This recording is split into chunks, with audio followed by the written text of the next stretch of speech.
சரி சொந்தமாக வீடு வாங்கணும், வேறு வழி கிடையாது. வீடு வாங்கலான்னு நினச்சேன். இப்போ தெரியும்ல, வீடு லேண்டு இட்டு போய் காமிப்பாங்க நம்மளை. அந்த மாதிரி ஒரு லேண்டு பார்க்கலான்னு ஒரு வண்டியில் வச்சானுங்க. ஏறி உட்காந்தேன். பக்கத்தில் ஒருத்தன், எல்லாம் லேண்டு பார்க்க போகிறோம். சென்னைக்கு அருகே நான். பக்கத்தில் இருக்கிறவன் என்னை பார்த்து சிரிக்கிறான். நான் அவனை பார்த்து சிரித்தேன். ஏன்னா அவன் பை வச்சுன்னுக்கிறான்.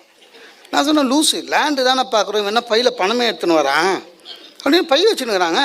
சிரிக்கிறான். அப்புறம் நானும் சிரிக்கிறேன். தாம்பரங்கிட்ட போனோம். அப்புறம் அவன் என்னை கேட்டான், என்னை பார்த்து கிண்டலாக சிரிக்கிறீங்களா அப்படின்னா. இல்லை சார், பார்த்து இஷ்டப்பட்டால் தானே சார் அட்வான்ஸ் கொடுத்து அப்புறம் நீங்கள் என்ன பையை எடுத்துன்னு வரீங்கன்னு.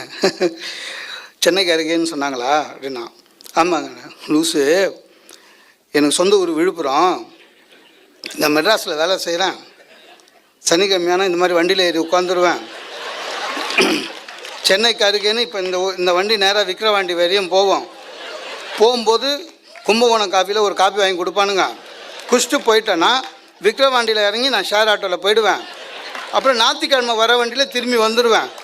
இல்லை உண்மையிலே அதாங்க நடந்தது. நான் அப்புறம் தான் நினச்சேன், விழுப்புரம் வந்து சென்னைக்கு மிக அருகே இருக்குது அப்படின்னு.